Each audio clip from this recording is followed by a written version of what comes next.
Hello my dear friends, I am Professor Vayam Khan and we are back with another video. In this video, we are going to study critical cooling rate and what is the importance of this critical cooling rate, how it affects the transformation in a steel. ये steel में transformation को कैसा affect करता है, इसका impact क्या है हमारे प्रोडक्ट्स के ऊपर. ये क्रिटिकल कूलिंग रेट में हम देखने वाले हैं. Okay, in previous video we have studied the time temperature transformation diagram, also known as S or C curve, or also known as isothermal transformation curve. क्योंकि इसमें जो ट्रांसफॉर्मेशन होता है इट इज आइसोथर्मल, मतलब कांस्टेंट टेम्परेचर पे वो transformation होता है. That's why it is called as isothermal transformation.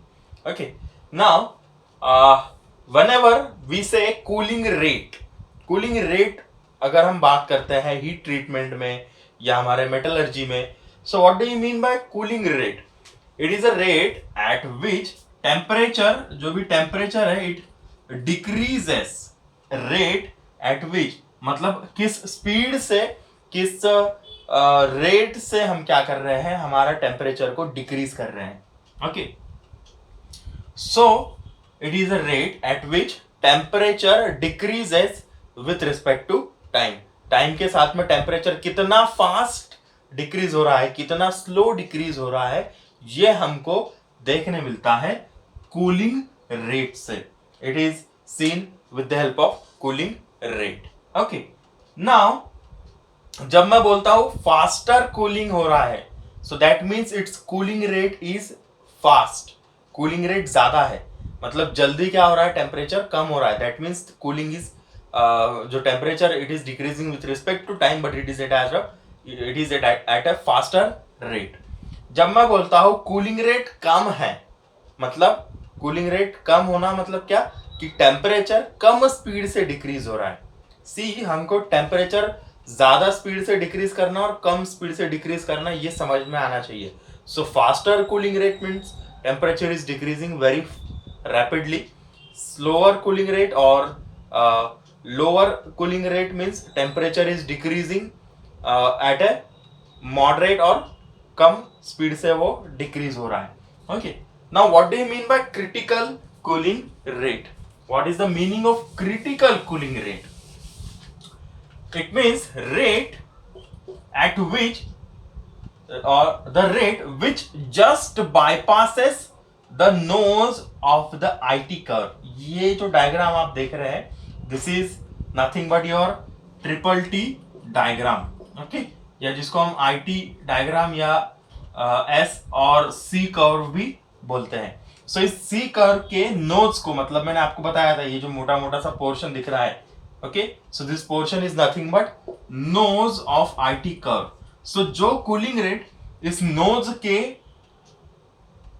Just पास से गुजरता है या जस्ट टच करके उसको पास होता है, it is called as critical cooling rate. उसको बोला जाता है critical cooling rate. See, critical है मतलब कुछ तो इंपॉर्टेंस होगा. ओके, कूलिंग रेट है, क्रिटिकल है, that means it is having some importance. Okay, देखो मैंने आपको कुछ इस तरीके से लास्ट वीडियो में डायग्राम बताई थी कि कूलिंग इस तरीके से होता है, देन होल्डिंग पीरियड रहता है, देन अगेन कूल किया जाता है, बराबर है. सो दिस इज कूलिंग. अगर इसको कर्व ना बोलूँ, अगर इसको स्ट्रेट लाइन की जैसा ड्रॉ अगर मैं करूँ, सो ये है हमारा ऊपर वाला टेम्परेचर A3. ओके, हमारा A3 टेम्परेचर हमारे आयन कार्बन डायग्राम में हमने देखा है. This is A1. Okay, austenitic temperature, इसके ऊपर जो भी रहेगा वो ऑस्टेनाइट प्रेजेंट रहेगा. ओके, नाउ ये ऑस्टेनाइट है पूरा प्रेजेंट इस स्टार्टिंग कर्व के लेफ्ट साइड में, मतलब इस साइड में पूरा ऑस्टेनाइट प्रेजेंट है. इस ऑस्टेनाइट का कन्वर्जन होगा पियरलाइट, बेनाइट और मार्टेनसाइट में. Okay, now the curve that I have drawn with black ink, जो आप देख रहे हैं, it is representing a pearlite start and pearlite finish. यहाँ पर परलाइट स्टार्ट होगा, यहाँ पर परलाइट फिनिश होगा. Okay, now this gamma austenite, when it is getting converted into alpha ferrite, plus Fe3, this is called as pearlite. Okay, this transformation is मैंने बोला था आपको कि it is decomposing into alpha ferrite and Fe3C. So this transformation is also called as diffusion transformation. इसको और एक दूसरा नाम है diffusion, मतलब दूसरे प्रोडक्ट में क्या हो रहा है, वो डिफ्यूज हो रहा है. Okay, so this diffusion happens up to this nose. ये नोज जो है यहाँ तक वो डिफ्यूजन होता है. ओके, और नोज तक हमारा परलाइट का ट्रांसफॉर्मेशन हमको देखने मिलता है, that is austenite converted into alpha ferrite plus Fe3C. Okay, now nose को जो बाईपास कर रहा है curve, that is your CCR, that is your critical cooling rate, and this is the cooling rate which is required to avoid this diffusion transformation. It is the cooling rate which is required to avoid this diffusion transformation. Why we want to avoid diffusion transformation? Now remember, up to this nose, whatever the product is, it is perlite. Transformation product is perlite, gamma austenite to perlite. This perlite is a softer phase. कैसी है? Soft phase है. सो अगर मुझे steel soft चाहिए, so I will follow this diffusion transformation. मैं यहां तक cool करूंगा से ये 727 है, ये मेरा 500 डिग्री सेल्सियस है. सो 727 से मैं 500 तक लाऊंगा, 500 डिग्री पे होल्ड करूंगा, सोकिंग करूंगा, ट्रांसफॉर्मेशन स्टार्ट होगा, ट्रांसफॉर्मेशन फिनिश होगा, मुझे परलाइट मिल जाएगा. And at room temperature I will see microstructure of pearlite in my steel. Okay, if I want a softer steel, अगर मुझे soft steel चाहिए तो.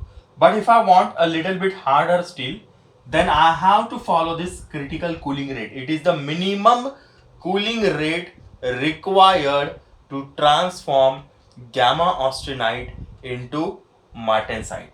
ये gamma austenite को martensite में minimum cooling rate से convert करने वाला cooling rate है. It is the minimum cooling rate which is required to transform austenite to martensite. austenite का martensite में ट्रांसफॉर्मेशन करने के लिए जो मिनिमम कूलिंग रेट मुझे लगता है, that is nothing but CCR.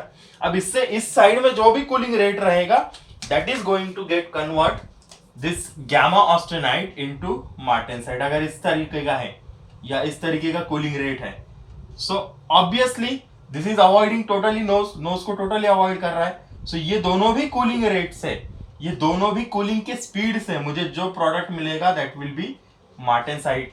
Okay, again I can use the same cooling rate to convert this gamma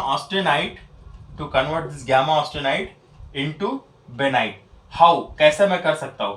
C, I have to decrease this temperature at this with this cooling rate up to this temperature. ये temperature तक मुझे क्या करना है, उसको इस तरीके से इस फास्टर कूल करना है. ओके, से दिस इज योर 300 और 400 डिग्री सेल्सियस. ओके, सो यहां तक जब मैं इसको कूल करता हूं, it is getting cooled with a faster rate से कूल हो रहा है. Then I hold it. ये टेम्परेचर पे मैं क्या कर रहा हूं, उसको होल्ड कर रहा हूं. सॉरी, इस टेम्परेचर पे मैं क्या कर रहा हूं, उसको होल्ड कर रहा हूं. And because of holding period, this austenite, this is again gamma austenite here. यहाँ पे अभी भी gamma austenite है, क्योंकि मैंने आपको बोला है ना कि इसके लेफ्ट साइड में सभी gamma austenite है. So this gamma austenite is getting converted into benite. This benite start and this is benite finish. So you need this minimum cooling rate. ये minimum cooling rate आपको यहाँ पर लगेगा to make your steel harder. आपका steel को hard बनाने के लिए आपको ये मिनिमम कूलिंग रेट लगेगा. So it is the cooling rate which just bypasses the nose of IT diagram and it is required to avoid this diffusion transformation. Now this bainite transformation is not a diffusion. Diffuse नहीं होता है, उसका conversion हो जाता है, पूरा की पूरा austenite gets converted into another form ही बदल जाता है.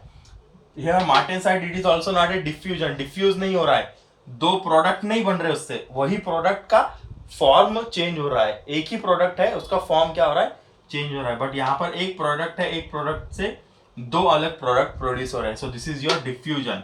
Okay, and this is diffusion less transformation, this bainite and martensite. Okay, so जो भी डिफ्यूजन ट्रांसफॉर्मेशन से प्रोडक्ट मुझे मिलते हैं, they are nothing but pearlite of coarse form. Coarse मतलब थोड़ा सा सॉफ्ट रहता है, कोर्स नोड्यूलर बॉल्स के जैसे उसमें स्ट्रक्चर मुझे देखने मिलते हैं, pearlite. And there is another pearlite, दूसरा परलाइट है जो कम टेम्परेचर पे और उससे कम वाले टेम्परेचर पे मिलता है, दैट इज फाइन, थोड़ा सा शार्प रहता है। This is having less hardness as compared with this one. So जैसे जैसे मैं नीचे जा रहा हूँ मेरी हार्डनेस क्या होती जा रही है, बढ़ रही है। So coarse pearlite is softer, this one is soft, upper benite is medium soft, lower benite is medium hard and martensite is hard. Okay, so diffusion nose के नीचे up to ms मुझे दो प्रोडक्ट देखने मिलते हैं, that is upper benite, okay, in upper temperatures, and second one is lower benite at lower temperatures, and then I see below this curve I see martensite, okay, which is harder phase. Okay, so ये region में nose के ऊपर आपको pearlite मिलेगा, nose से नीचे up to ms आपको bainite मिलेगा, नोज के sorry up to this horizontal line you will find bainite and below this horizontal line you will find martensite. So this is critical cooling rate which is required to convert the gamma austenite into benite or martensite, and it is required to avoid this diffusion transformation. So this is your critical cooling rate. Okay, thank you.